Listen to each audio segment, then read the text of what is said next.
Poor old Robbie, you know. I mean, I feel sorry for him, really, because he's just not quite getting it right, is he? He's like, can't decide whether he's an alcoholic or a drug addict, or whether he should kick it, or carry on, or get into smack, or go and see the Church of Scientology, or something, or maybe get another tattoo, or something like that. I don't know. But, you know, as long as they all end up... What the f*** is that? Gingivitis. Isn't that what Ed Sheeran's got? Ginger Fury. Yeah. He's, honestly, what are his fucking overheads? Like, $200 a night? He's got a guitar, a microphone, and a fucking divvy looper pedal, and a tour manager. What does he want the big tour bus for? And he's a very nice guy. And he's got a heart of gold. He's got a heart of ginger, actually. But I do think his music is vastly overrated.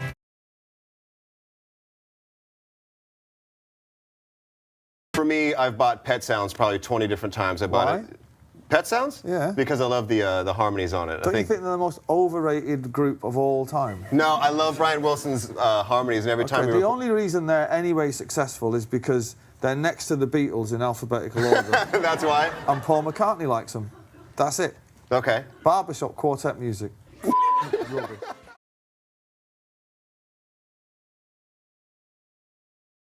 But I loved him because he was a Beatles fan, do you know what I mean? And he was kind of, the grunge thing wasn't really a tag that sat with him in a way, do you know what I mean? He was a fucking great songwriter, I mean, a great songwriter. Yeah. And you listen to that stuff now and it still stands up, you know. One regret I've got in, was I had tickets to go and see them in Manchester, and I never went. I always had an affinity with him because he was left-handed and he had blue eyes, and he was born in, you know, he's a Gemini like me, and he was into the Beatles, and that's what I was, and I was like, fucking hell. And Mark Coyle, who co-produced Definitely Maybe, at that time was doing monitors for the Teenage Fan Club when they went on the world tour with Nirvana. And I said, what's he like? And he said, you fucking love him, he's great. He's crazy as fuck, but he's great. And I remember when we signed to Creation and meeting the Teenage Fan Club, and they were saying, you know, he's a really fucking cool guy. I'm gutted that he died before I met him. I'd have loved to have sat and fucking, you know, shot the fucking shit with him. But that, you know, all the great albums, like Nevermind the Bollocks and Nevermind and the Lars, they just get greater with time. And they start off by being, you know, the album of the year, and then they just never date. They never date.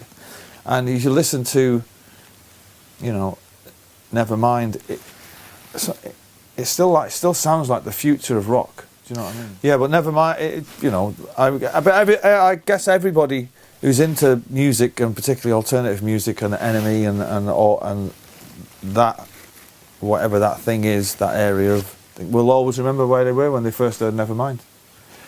You know, it was kind of, although they weren't doing anything that the Pixies hadn't done already, it was just fucking hell.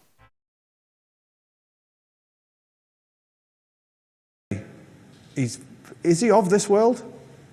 I'd say he's underrated. Without being a huge fan of his, I fucking love him. I guess there's a bit of Kanye in all of us. You know what I mean? Springsteen, they do not call him the boss for nothing, let me tell you. He's a f***ing dude. And are you a fan of Bruce Springsteen? I wouldn't say, I like all his good songs, like Born to, I mean, who doesn't like Born to Run, and I'm on Fire, and even Dancing in the Dark. But I know friends around me are nutcases for him, and are forever sending me gigs from, you know, Dallas in '76, listen to this gig. And I got a great deal of respect for him. I seen him at Glastonbury that year, yeah, and it was like, wow, you know. But I wouldn't say I'm a fan, but I do like him. That bloke from Oasis said I couldn't play guitar. Somebody should have told him I'm a fucking rock star. Good, man. Great. I mean, I've never seen a rap battle and a rock battle, like old school rap battle. I wouldn't mind. We hung out with Jay-Z in Japan. We've seen him a few years back, and it was so ludicrous that it got so out of hand. And there was quotes attributed to me in The Sun that were not from me at all. And it was like, do you know what I mean? I actually like the guy, do you know what I mean? I like his music. It's just... How have you reacted to the whole Jay-Z Glasto situation? Alright, I'm going to say this once, right? I was asked, as you well know, my opinion about ticket sales at Glastonbury. And that's my opinion, and that's the fucking end of it. Right? Now when the fucking Church of England Brigade in the broadsheets get hold of it, and have me going down Hyde Park Corner, blasting and slamming, you know, that's bullshit. You know, for the record, I like Jay-Z, right? You know, so that's my opinion. Everybody, if it offends people, don't fucking ask me any more questions, you know what I mean? I should do these things and come along and answer like every two-bit shitbag pop star and just say everything's amazing. You know, so fire away. Actually, he sent his regards last night, playing up. Good. It's been great for your record sales, though, hasn't it? It's been amazing. Yeah, how about the fact that Wonderwall's back in the charts now? That's amazing. You've got the album coming out as well. It's coming out in October as well. What can people expect from that? It's just amazing. It was some flippant comment about him being the Antichrist that he got. That he got the arse with. You know, these old fellas, eh?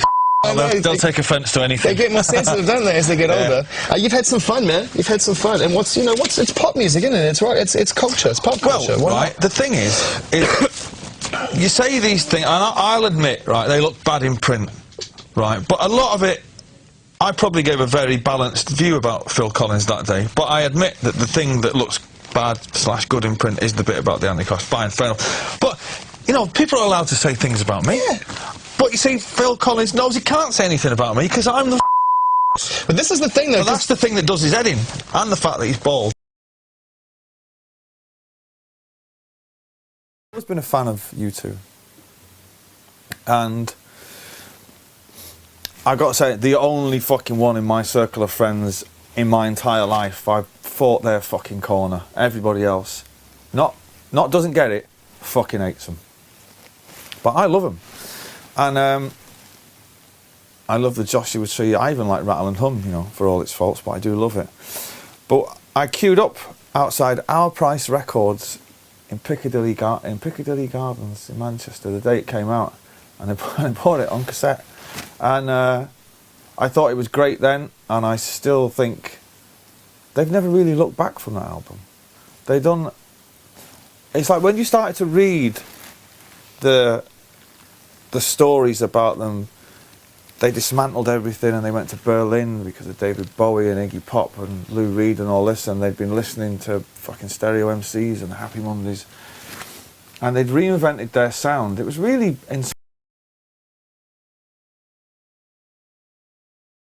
How would you describe your chemistry with Liam? I think that was the strength of the band, was my songs and his thing, whatever that thing is. So 99.9% of the population see him as one thing. I see him as another. Yeah. Because I'm his brother, you know what I mean? What do you see him as? What do I see him as? Pain in the arse. A pain in the arse. Yeah. And I know that annoys people, fans in particular. Yeah. But it's not about them. And if anybody doubts my resolve, then I pity them. I pity them. Do you guys talk to each other now? No. No. No, there's too much been said. Is it beyond repair? For me it is, yeah. Now it got personal, and he kind of brought my wife and kids into it very publicly. Mm-hmm. And I'm kind of like, okay, if you want to go there, be prepared to take this to the grave, okay?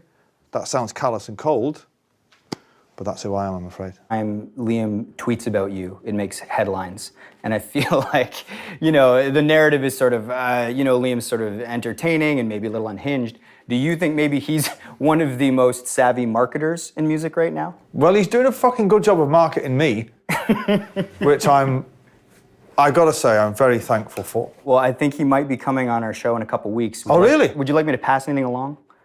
Get a list of my back catalogue. Okay. If there's anything that he's missing out. As long as he keeps filling out the PRS forms at the end of the show, again, he can lick my balls. I don't give a fuck what he does. Tell him to enjoy what's left of his hairdo.